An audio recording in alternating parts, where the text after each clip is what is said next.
In this video, we'll be looking at this Cheerdots2 AI recording split mouse. They did send this in before review, but as always, that does not affect our opinion in any way. So this is just the packaging that it comes in. We do get the mouse itself as well as a user manual. So we can just move these off to the side here and take a closer look at the mouse itself. So this mouse has a bunch of different features all in one. Essentially it is in two pieces here. So we have this piece here, which is the kind of brain with the sensor and buttons and everything. And then we have this kind of plastic version, which is just for resting your palm on essentially when you're using it in the desktop mode. So kind of rest your palm on here. Again, if it's in the mouse mode like it is now, you can just kind of rest your palm on here and then use it as a sort of normal mouse essentially. So it's really nice if you want to use it in that mouse mode. Then you do have this functionality here. That's all this back piece does.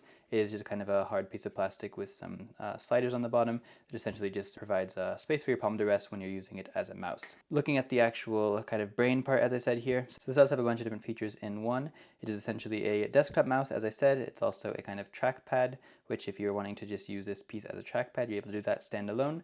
And it is also a sort of presentation pointer, as well as you can kind of use it to flip through PowerPoints and things like that. So we have this kind of touch sensitive surface on the top here that depicts where you're touching it, and also again you're able to use it as a touchpad but also make it clicks, of course, so you're able to click things and do all that. So it's essentially the same as having like a MacBook touchpad in your hand, which is really nice.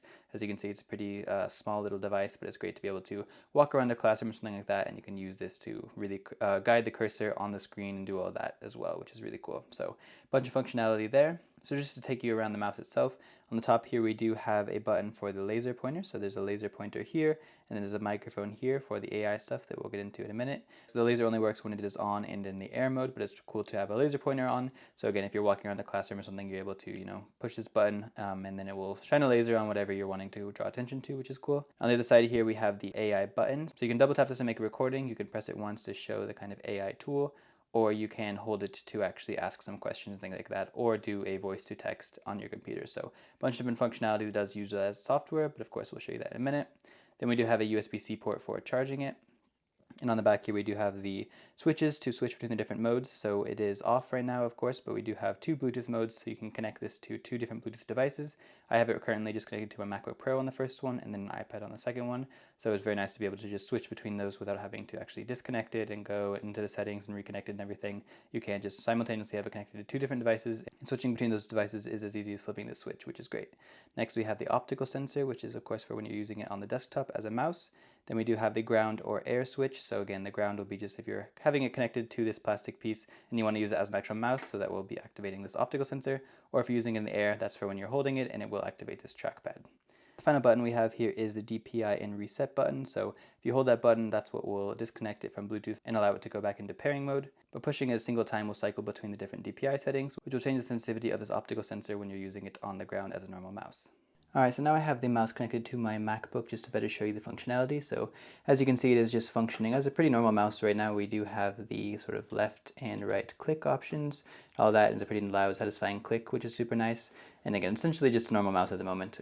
This is still a kind of trackpad at the top here, so we actually have some gestures. So you can kind of scroll with two fingers and it will switch between your desktop modes. You can scroll down on a page and zoom and all that. That is all with different gestures on that touchpad on the top. So even in the normal mouse mode, there is still quite a lot of functionality, just given that this top part is touch sensitive, so it does incorporate a bunch of gestures. My favorite one definitely is just being able to swipe with two fingers between your different desktop modes, but being able to scroll and do all that is of course very nice, while still having the normal functionality of a mouse as right and left click, as I said. So that's just normal mouse mode. Again, if you want to switch between modes, we'll go ahead and take this off here and then leave this kind of plastic piece behind.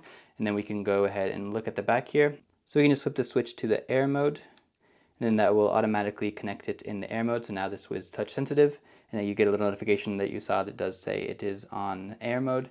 So now we can essentially just use it as a MacBook touchpad. So as you can see, there's this touchpad here and it's moving it, but we can just move our thumb like this and it does go ahead and move that cursor all around exactly as if you were using a normal touchpad, which is super nice. So you still have a bunch of functionality. You can still click on things by tapping it once. You can right click by double tapping with two fingers. So if you go ahead and click on this like with two fingers, it will register as a right click, which is really cool. So you do still have all that functionality essentially, which is super nice. So again, the best part about this is you would be able to walk around a classroom or something and have the full control of your computer without having to actually have a mouse on a physical desk or surface. So this allows you to really just hold it in the palm of your hand and fully control your computer, which is super, super nice. So being able to do all that with this tiny little device is really cool. But even further, as I said, it does have a laser pointer in the top, so we can go ahead and push this button. And you can see the laser does appear, so we can turn that on, and you can see that whenever we push this button, then that laser does appear. So really nice. Again, you could be on the other side of the room and be giving a PowerPoint presentation, controlling it fully with this, and then go ahead and use the laser pointer to actually point to exactly what you're talking about. So a lot of functionality there for teachers or business meetings, that sort of thing. But going a step further, we do also have some highlight features as well. So I want to go ahead and go into a PowerPoint here. I'll go ahead and swipe over. So again, you are able to fully control the PowerPoint just by kind of tapping on this. So if you tap once, it does swipe to the next slide. And if we click on this button, then it does go backwards. So fully able to do that, which is great. And then if we go ahead and double tap this laser button, it will actually show a kind of spotlight mode as well. So you can do that, which is really cool. Again, great for giving presentations, and you can fully control the spotlight using this touchpad. So to get out of that again, we just tap this, and then it will be back to a normal laser pointer when you hold this button. But it's very cool to have all that functionality built into this one little device. Looking more at the actual software, so the next thing would be to show these AI features. So let's have 3 different sort of AI modes that are built into this device. So by holding this button, again, you are able to kind of talk to the GPT, and then it allows you to ask questions and things like that, and all the answers will appear on the screen. So if we tap this side AI button once, it will make the GPT window appear, as you can see. So yeah, pushing this button toggles showing that window or not, so we can go ahead and toggle between those. And then if we hold down this button, it will go ahead and engage in a conversation with the GPT, depending on the mode you're on. So again, we can go into settings here, into voice settings, and you can either set it to enable GPT mode or do speech to text when you hold down the side button. So for example, right now, if we go ahead and hold down the side button, we can have a conversation, and you see it will open up the window, and we can ask, for example, what is the capital of Utah? What is the capital of Utah? So it does potentially take a couple tries, but as you can see, it does give us the answer in the end. So it says the capital of Utah is Salt Lake City. So you are able to engage directly with this GPT just by holding down that side button. I think it's a little bit gimmicky, but it is nice to be able to get quick access to that information if you need it.